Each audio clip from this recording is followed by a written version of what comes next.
थोड़ा विधायक उमाशंकर जी हमारे साथ हैं, आइए बात करते हैं। सर विधायक जी, आपने कहा कि सदन में बात उठेगी, क्या बात उठेगी?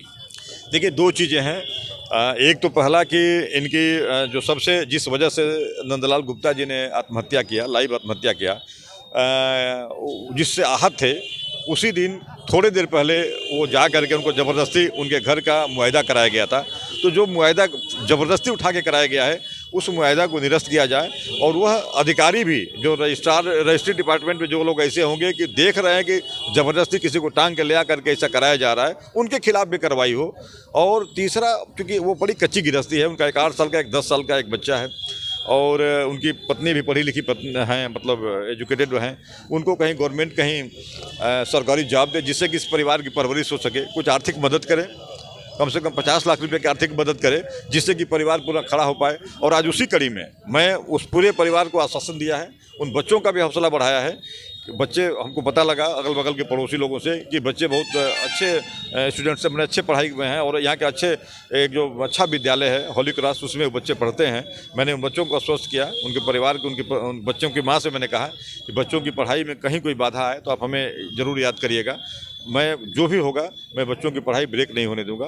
और तत्काल के लिए मैं उनको अपने तरफ से 2 लाख रुपए की मैं उनको आर्थिक मदद भी किया हूं, जिससे कि वो अपने परिवार को सेटल कर लें, अपने परिवार को खड़ा कर लें, और ताकि फिर वो एक धीरे धीरे, अभी तो बहुत टूटी हुई हैं, लेकिन ऐसी स्थिति में खाना कहाँ से मिलेगा, उनको बच्चों के फीस कैसे जाएगी, तमाम खर्चे रोज़ के पड़े हैं। आज उनके पास जब ब्याज देने का पैसा नहीं था, उस आहत से होकर के उन्होंने सुसाइड किया, तो मुझे आवश्यक लगा कि पहले इनको तत्काल कुछ इनको आर्थिक मदद दिया जाए, जिससे कि ये खड़े हो सके, स्टैंड हो सके। तो परिवार ने कुछ डिमांड भी रखा है क्या आपके सामने?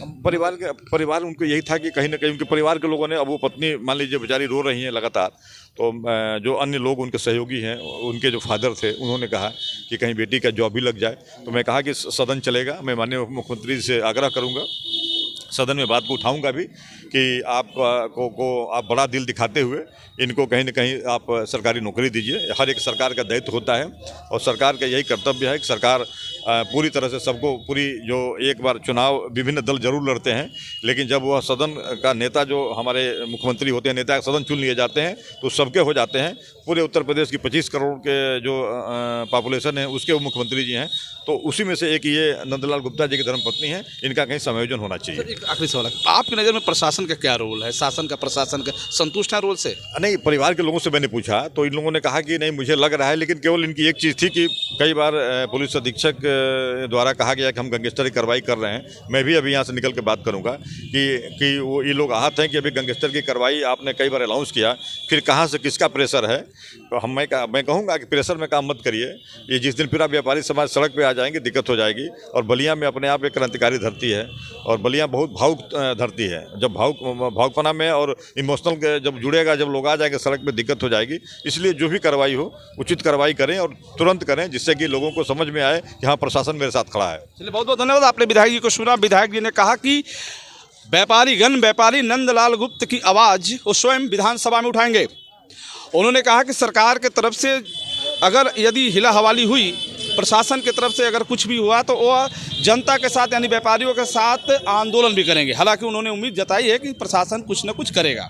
शासन भी इस मामले को गंभीरता से लिया है और इस पर कड़ी से कड़ी कार्रवाई भी कर चुका है, आगे भी करेगा, जैसा बताया उन्होंने कहा कि बात है कि परिवार में जो बच्चे हैं, व्यापारी नंदलाल गुप्ता के 2 मासूम बच्चे हैं, उनकी पढ़ाई की चिंता स्वयं विधायक जी ने कहा कि मैं अपने स्तर से जो भी बन सकेगा, बच्चों की पढ़ाई बाधित ना हो, उसके लिए वह आगे रहेंगे। उन्होंने सहायता के रूप में 2 लाख रुपए उस परिवार को, यानी गन व्यवसायी नंदलाल गुप्ता के पत्नी को, मोनी गुप्ता को दिया है, और पूरा भरोसा जताया है कि जो भी परिवार की तरफ से जो भी डिमांड है, कोशिश करेंगे कि वो उसे किसी तरीके से पूरा कराने का, और आगे भी वो इस परिवार से जुड़े रहेंगे। फिर हम आपसे जुड़ेंगे, तब तक इतना ही जुड़े रहें। बलिया से मैं रोशन जायसवाल, नमस्कार।